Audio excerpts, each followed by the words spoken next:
The 40 Thieves on Saipan is a book about an elite unit of Marines in the Pacific during World War II.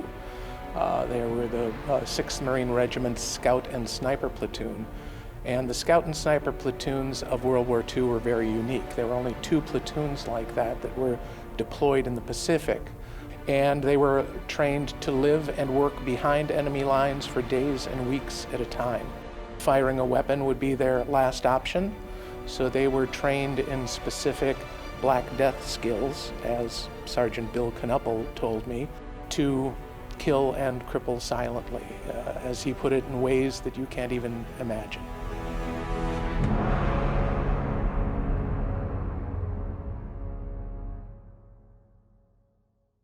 The story of the 40 Thieves is true. It's my father led the platoon. Through his actions during the Battle of Tarawa, the High Command tagged him to lead and organize and train this unique group of Marines. I discovered this all from a eulogy that was delivered at his funeral. It spoke about some of his exploits on Saipan, which made me curious to do an online search, which turned up an article called Tachovsky's Terrors from the 1944 December Leatherneck magazine. And beneath it was a little bit of text from the person who submitted it, and his name was Chris Tipton. And the text said, "This is my father's platoon during World War II."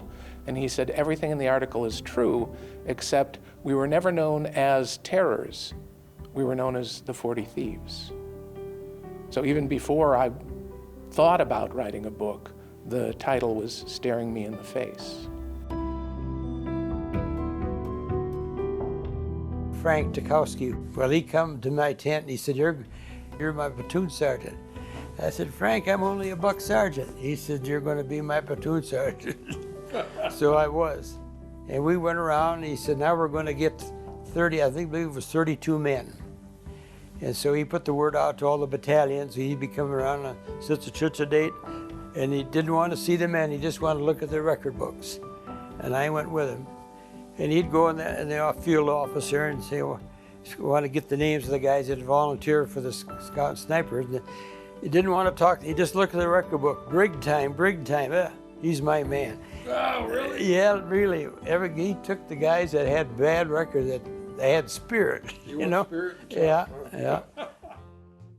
Marines of World War II in general were notorious thieves. And these guys obviously excelled at the craft, thusly being named the 40 Thieves by the rest of their regiment. Bill Knuppel always said that he had a buddy who wrote a book about their unit. And I didn't think anything of it until the buddy turned out to be Leon Uris. And his first book was Battle Cry. In the book, Uris writes about this notorious band of thieves and all of the exploits that they're doing in the 6th Regiment. And one of the incidents involved an Army colonel's Jeep. So I get really excited about thinking that, well, maybe these thieves are in my dad's platoon. And so I go to all of the guys, did you ever steal an Army colonel's Jeep? And Marvin Strombo looked at me a little curiously and sort of said no. And I asked Roscoe Mullins the same question, and he just laughed and shook his head. And I finally got to Bob Smots and said, Bob, did you guys ever steal an Army colonel's Jeep? And he said no, at which point I was just deflated. But he went on, it was an Army captain's Jeep, and we beat the hell out of that thing.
I decided to write the book after many different trips to see these men all over the United States. And first attempt at writing the book resulted in oral history of over 600 pages. It was very dry and unreadable, and all of the gold nuggets that these gentlemen provided me were kind of lost through details that were a little unnecessary. And that's where my co-author Cynthia stepped in. When he asked me to actually start working with him, he started sending me things, and I would give him feedback about things like, is there an arc to the story? Is this really the order this happened in? And finally, at some point, he just said, would you help me co-write this? And then we really got to work. We worked hard to create a real sense of authenticity of the era by looking at detail. What did Christmas cards look like? What would people from home have been saying?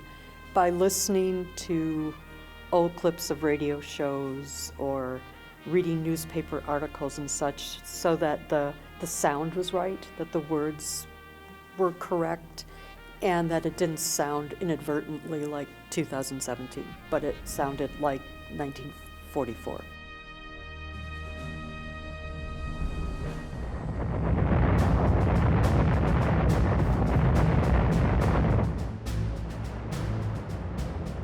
The war in the Pacific was terribly bloody and brutal war, and casualties mounted from island to island to island. And the Battle of Tarawa, which directly preceded the invasion of Saipan, was known as Bloody Tarawa because within 72 hours, over 5,000 Japanese were killed and 5,000 Marines wounded or killed in an area the size of Central Park. And Saipan was even bloodier than that.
It explained a lot of Dad's idiosyncrasies growing up.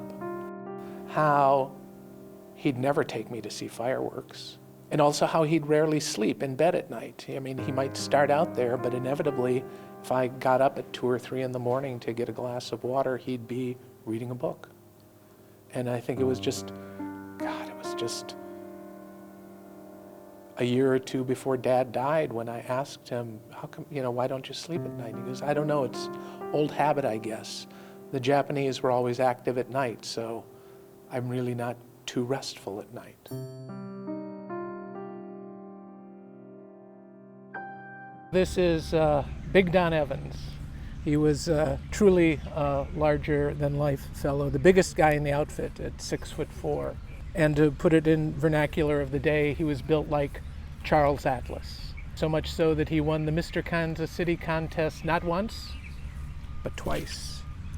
Don died on Saipan on June 22nd, 1944, when his squad walked into an ambush and 4 Japanese machine guns opened fire They called them woodpeckers because of the staccato pecking sound of when they were fired.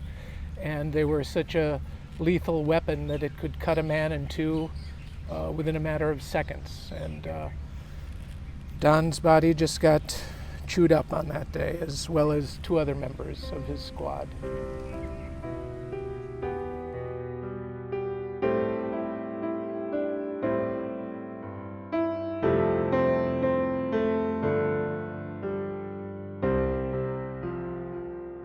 Recently, I just got back from Hawaii, and I went there to specifically visit the graves of not only Don Evans, but there are 5 other fellows mentioned in the book who are buried there. Corporal Martin Dyer, Colonel McLeod, who was the executive officer of the 6th Marine Regiment and someone that Dad served with from Iceland through Saipan. His best buddy, Pappy Moorhead, who actually died on Tarawa. The reason why so many boys are buried at the National Cemetery of the Pacific was at the time during World War II, if your child was killed overseas and you wanted their body sent home, you'd have to pay for it. And at the time, I think the cost was something like $500, which translates into about 2 years' salary before taxes, because people only got paid maybe $20, $30 a month back in those days. And that's why there are tens of thousands of 19, 20-year-old boys. It's very impactful going there and seeing, grave after grave, just one after the other.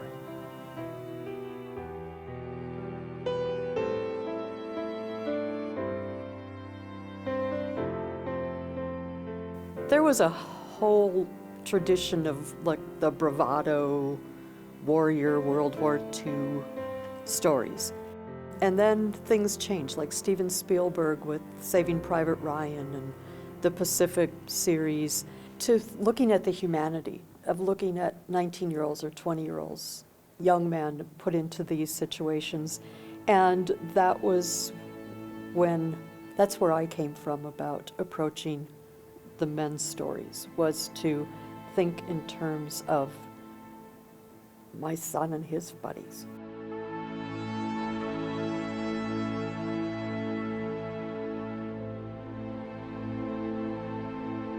Back in 2017, there was a World War II Marine who returned a flag to a family in Japan. That was Marvin Strombo. That was one of my guys. We went on a patrol in the Garapan ahead of the American lines, and we got to the Japanese lines, but what happened, we just about got ambushed on the way, but we did make it. And then I got to looking around, and I lost contact with my squad. There I was. I was on the Japanese line all by myself, I thought. But then I got to walking around and I saw the Japanese soldier laying there. And I knew he was an officer because he had a sword on. He just tracked immediately to this dead Japanese captain, and he's going through his backpack. Before he got up to leave, he saw the captain's Yosagaki Hinamaru, which is a good luck flag. It was a custom for Japanese soldiers before they'd leave for war. Their village would buy them a flag, a Rising Sun national flag, and sign it with well wishes and prayers for the soldier, and they'd carry it with them. And at first he thought, well, I'll just leave it, because he knew it was sacred to the Japanese. But then as he had a second thought and said, well, if I don't take it, somebody else will. And if I take it, maybe I can return it to the family someday. I had a hard time taking that flag because, that means a lot to them. But I finally did. But I made a promise that I'd return it. And I'm here today. That's the reason I'm here today. We were able to find the family of the Japanese captain. And in August of 2017, this 90-some-year-old guy made this arduous trip to Japan, and Marvin was finally able to return the flag. When the younger brother received this family heirloom, he took it, held it to his face, and inhaled deeply, and said, "You've taken good care of my brother."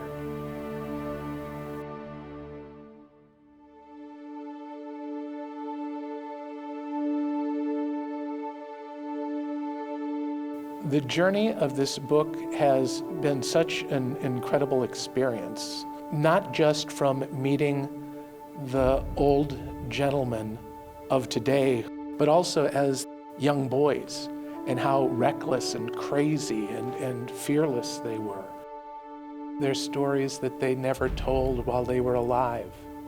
If Bill hadn't shared his memories and stories with me, that never would have opened the doors with the other men, and Bill passed away in 2014. To have Bob Smots share so much of his experiences of stealing the Jeep, of how his buddy got killed on Saipan, that would have all been dust in the wind. It became almost a duty on my part and Cynthia's part to write this book as a dedication to their sacrifice and what they had to do.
Postcards is made possible by the Minnesota Arts and Cultural Heritage Fund and the citizens of Minnesota.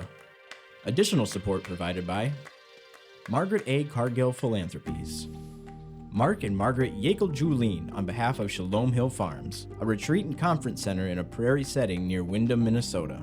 On the web at shalomhillfarm.org. Alexandria, Minnesota, a year-round destination with hundreds of lakes, trails, and attractions for memorable vacations and events. More information at explorealex.com. The Lake Region Arts Council's Arts Calendar, an arts and cultural heritage funded digital calendar showcasing upcoming art events and opportunities for artists in West Central Minnesota. On the web at lrac4calendar.org.